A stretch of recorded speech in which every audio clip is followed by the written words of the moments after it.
1995 में कांग्रेस ने एक बहुत ही घटिया कानून बनाया था, उसका नाम है वक्फ एक्ट।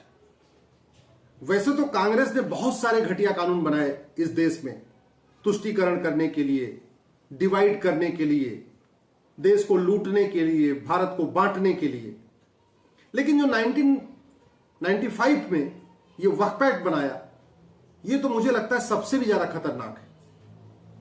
वैसे तो अयोध्या आंदोलन जब शुरू हुआ 1990 में, उसके तुरंत बाद 1991 में कांग्रेस ने कानून बनाया और यह कहा कि अयोध्या के अलावा और कोई भी विषय अब कोर्ट के जरिए हल नहीं होगा। यानी काशी, मथुरा, भद्रकाली और देश भर में और जो 900 के आसपास मंदिर हैं जिसका विवाद चल रहा है, जिसको मुगलों ने लूटा था, तोड़ा था, जिस पे हिंदू उसका वापस अपना अधिकार चाहते हैं, उन सारे विषयों को 1991 में प्लेसेस ऑफ वर्शिप एक्ट बना के कांग्रेस ने बोला नहीं, जो जहां पे है, जिसका जो कब्जा है वही यथावत रहेगा।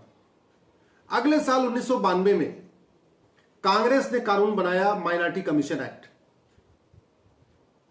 जिसके द्वारा अल्पसंख्यक आयोग बना है। उसमें यह नहीं बताया अल्पसंख्यक कौन है, माइनॉरिटी को आइडेंटिफाई कैसे करेंगे, 1% वाला माइनॉरिटी की 5% वाले माइनॉरिटी, कुछ नहीं बताया। उसमें सीधे सीधे माइनॉरिटी कमीशन बना दिया। यह तीसरा कानून बनाया 1995 में, कांग्रेस की सरकार, नरसिंह राव प्रधानमंत्री। और इस कानून में एक उन्होंने वक्फ बोर्ड बनाया। बहुत ध्यान से समझिए कानून कितना घटिया है। वक्फ बोर्ड में 7 सदस्य हैं। एक एमएलए है उसमें, वो मुस्लिम होगा।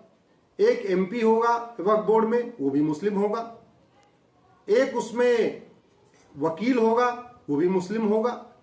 एक कोई सरकारी अधिकारी होगा, आईएएस या पीसीएस अधिकारी, वो भी मुस्लिम होगा। एक कोई उसमें इंजीनियर होगा या टाउन प्लानर होगा, वो भी मुस्लिम होगा। एक उसमें मुतवल्ली होगा, जो नमाज वगैरह पढ़ाते हैं, स्वाभाविक सी बात है वो मुस्लिम होगा। और एक कुरान का जानकार, स्वाभाविक सी बात है वो भी मुस्लिम होगा। तो 7 सदस्य इसमें होंगे वक्फ बोर्ड में, 7 के 7 तो मुस्लिम होंगे। और इस बोर्ड को इतनी पावर दी हुई है कि वो जिस जमीन पे उंगली रख दे, ये जमीन हमारी है, वो नोटिस इशू कर सकता है। मंदिर हो, गुरुद्वारा हो, चर्च हो, जैन मंदिर हो, बौद्ध मंदिर हो, मठ हो, अखाड़ा हो, सरकारी जमीन हो, नुजूल की जमीन हो, चारागाह हो, जिस जमीन पे वो बोर्ड जाके कह दे कि हमारी जमीन है, वो किसी को नोटिस इशू कर सकता है। और जब नोटिस इशू कर देगा तो उसकी नोटिस के खिलाफ आप अपने कोर्ट में जा नहीं सकते हो। कहने का मतलब, अगर नोएडा की जमीन है, नोएडा की जमीन पे वक्फ बोर्ड ये कहता है ये जमीन हमारी है, तो जो असली जमीन का मालिक है वो नोएडा की कोर्ट में नहीं जा सकता, उसको उस ट्राइब्यूनल के सामने जाना पड़ेगा जो लखनऊ में है। पहले उस बोर्ड के सामने जाना पड़ेगा, वक्फ बोर्ड के सामने अपनी सफाई पेश करने, वो भी लखनऊ में है। और वक्फ बोर्ड के बाद ट्राइब्यूनल में जाना पड़ेगा, वो भी लखनऊ में है। वैसे जमीन का विवाद उसी जिले में चलता है। नोएडा में अगर कोई जमीन का विवाद है, नोएडा में चलेगा। गाजियाबाद की जमीन का विवाद गाजियाबाद में चलेगा। अगर मेरठ की जमीन का विवाद है, मेरठ में चलेगा। लेकिन जहां वक्फ बोर्ड कह दे कि यह जमीन हमारी है, उसका विवाद किसी कोर्ट में नहीं चलेगा। यह इस कानून में लिखा हुआ है। इस वक्फ बोर्ड के ऊपर करोड़ों रुपए खर्च हो रहा है।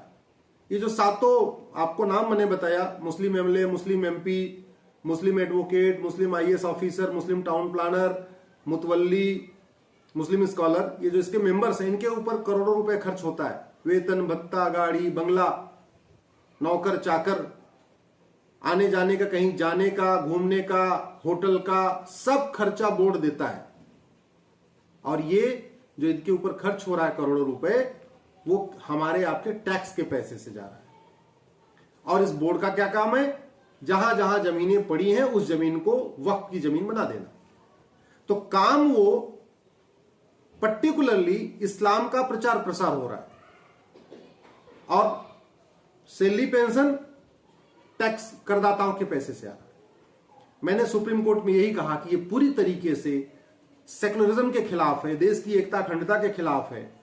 अगर कोई कानून बनना चाहिए तो एक समान धर्मस्थल संहिता बननी चाहिए। समान धर्मस्थल संहिता कि जो भी धार्मिक स्थान है उनको देखने के लिए, उनका मालिकाना हक तय करने के लिए एक यूनिफॉर्म कोड होना चाहिए, यूनिफॉर्म इंडाउमेंट कोड, जिसको हिंदी में कहते हैं समान धर्मस्थल संहिता।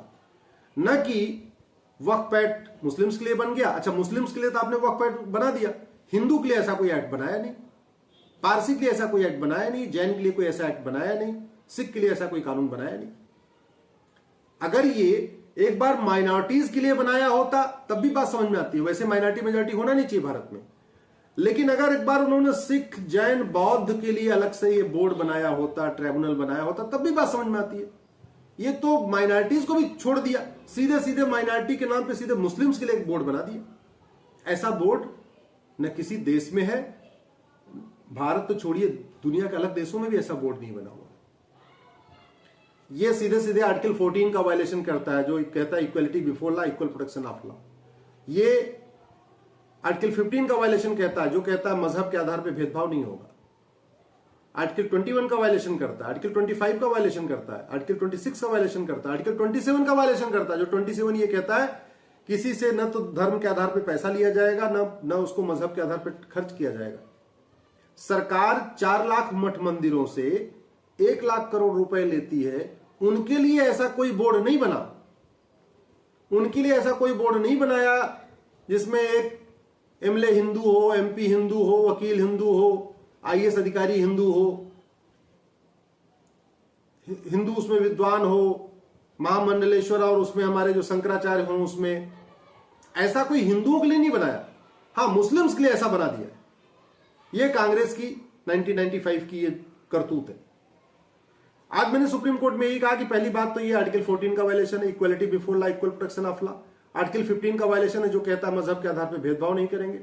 आर्टिकल 16 का वायलेशन है, आर्टिकल 19 का वायलेशन है, आर्टिकल 21 कहता है राइट टू लाइफ लिबर्टी, उसका वायलेशन है। आर्टिकल 25 का वायलेशन है, जो कहता है सबको समान धार्मिक अधिकार है। आर्टिकल 26 का वायलेशन है, जो कहता है सबको समान अपने अपने धर्मस्थल के निर्माण का अधिकार है, यानी जितना हिंदुओं को अधिकार है उतना ही मुस्लिम को अधिकार है, फिर मुस्लिम्स के लिए अलग से क्यों बन गया। आर्टिकल 27 का वायलेशन है, जो कहता है धर्म देख के पैसा नहीं लेंगे, धर्म देख के खर्च नहीं करेंगे। तो यहां मठ मंदिरों से पैसा लिया जा रहा है और इस वक्फ बोर्ड के ऊपर पैसा खर्च किया जा रहा है, तो आर्टिकल 27 का वायलेशन है।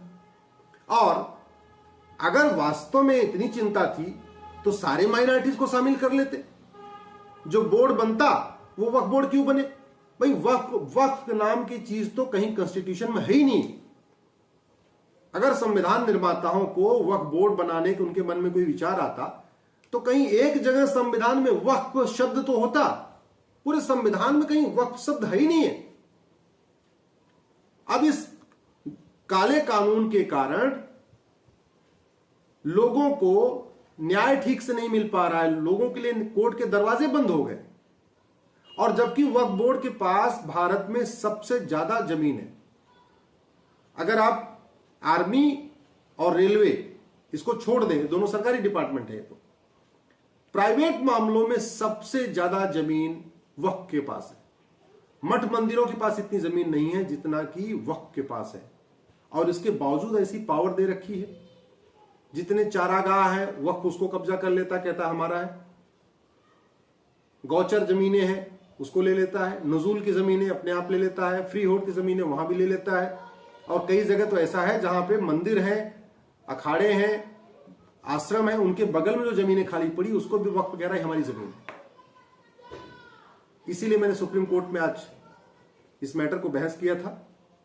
सुप्रीम कोर्ट का कहना है कि हाई कोर्ट के पास भी इतनी शक्तियां हैं इस मैटर को सुनने के लिए, आप हाई कोर्ट जाओ।